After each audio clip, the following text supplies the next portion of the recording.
first time ever. Warning act of terror.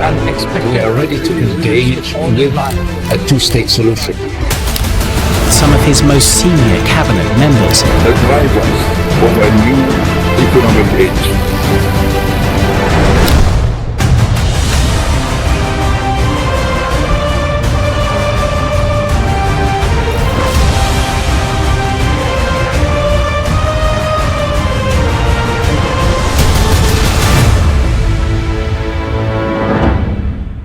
For centuries, gold defined power. Empires rose with it.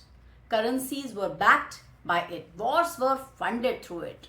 And then the world changed. Paper money replaced gold. Digital finance replaced metal. Gold was called old-fashioned. But today, something extraordinary is happening. Gold is quietly moving east, not in headlines, not in dramatic announcements, but in vaults, in cargo planes, in central bank balance sheets. China, India, Russia, Middle East, Southeast Asia. Now, while the West debates interest rates and tech stocks, the East is buying gold. And this is not about jewelry. This is not about tradition. This is about power, protection, and preparation. So today, let us decode slowly, clearly, and see why gold is moving to the east. The big picture: who owns the gold today? Globally, central banks hold around 36,000 tons of gold. Now here is the shift. Over 70% of the net central bank gold purchases in the last 5 years came from non-Western countries. The largest buyers: China, India, Russia, Turkey, Central Asian and Middle Eastern nations. So Western countries like the United States, Germany, France, UK already hold large stocks. But they are not buying aggressively. The East is that tells us something important. Gold buying today is not about legacy, it's about future risk. Now, why the West doesn't need more gold and the East does? The West already built its system decades ago. The United States dollar is the world's reserve currency. It dominates global trade. It controls financial plumbing like banks, payments, sanctions. So Western economies, they rely on trust in institutions, deep financial markets, military and political dominance. The East does not have the same luxury. Many Eastern economies, they face currency volatility, trade shocks, capital flight risks, even sanctions vulnerability, then political pressure from the global systems. Now, gold offers something no currency does: no counterparty risk, no political control, no default, no freezing, no sanctions. Gold does not depend on SWIFT, Fed Reserve, IMF approval, Western banks. That alone explains half the story. Now the sanctions wake-up call. This is where the shift accelerated. When countries saw foreign reserves frozen, dollar assets blocked, and payment systems weaponized, a silent lesson spread across the global south. Reserves are only safe if someone else allows them to be. Gold changed that equation. So, gold in domestic vaults cannot be frozen, cannot be blocked, cannot be digitally shut down.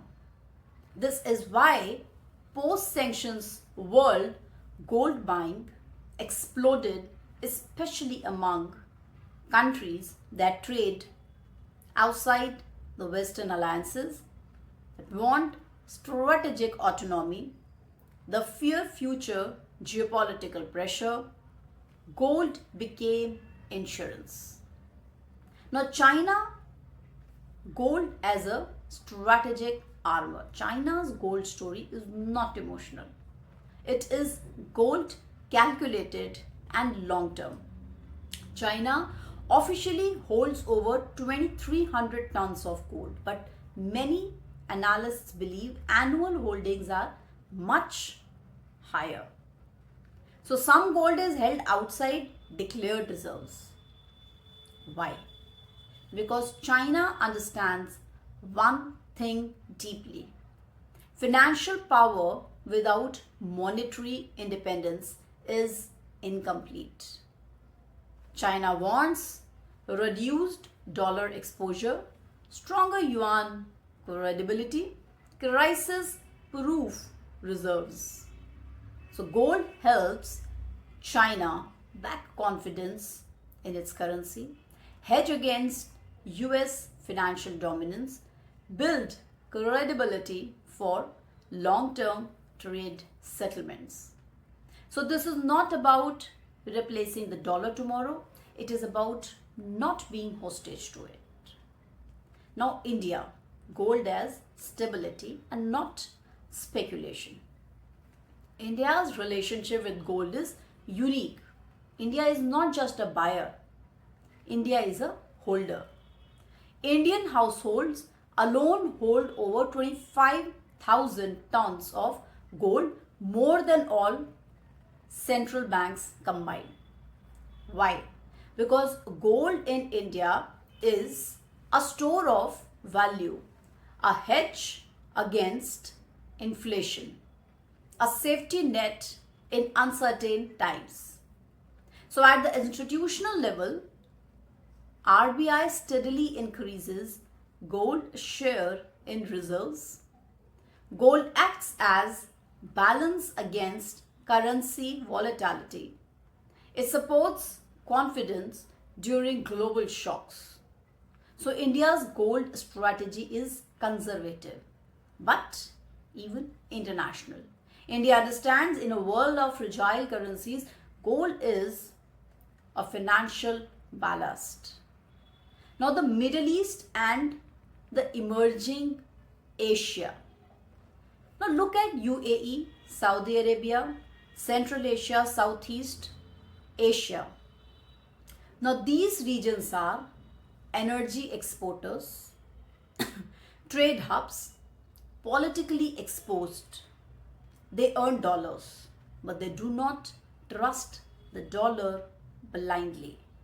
So they convert surplus into gold, into strategic assets, into sovereign buffers. So gold allows them to preserve wealth across regimes, balance alliances, maintain autonomy. This is not ideology, this is risk management. So gold is moving east, but price discovery is following. Earlier, gold prices were set in London and New York. Now, the Asian markets influence the physical demand. Eastern premiums affect pricing. So, gold flows are changing trade routes.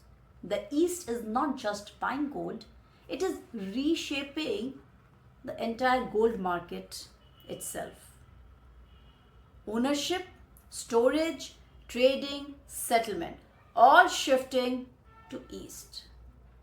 Now, why this is not about abandoning the dollar? Let's understand that. Let's be very clear.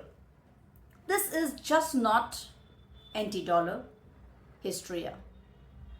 A sudden collapse of Western finance. This is about diversification. Countries are saying, we will not keep all our eggs in the basket. Gold is a hedge, a backup, a strategic reserve, not any replacement, but a counterweight. Now, what this means for the future? Gold moving east tells us three things. The world is becoming multipolar. Financial trust is fragmenting. Sovereignty matters more than efficiency. So in such a world, gold regains importance. Physical assets matter. Control matters more than yield. So now gold never left. If I can say gold never left, perhaps it was waiting. Gold never disappeared. It's just simply waited for debt to explode, trust to erode, politics to enter, finance, power to fragment.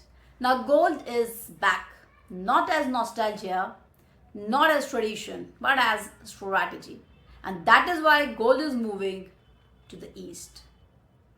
So in the 21st century, currencies move fast, power shifts faster, but gold moves only when history is changing. That's all from my side in this story. I would love to listen your views in our comment section. Do subscribe to our channel. Jai Hind and Jai Bharat.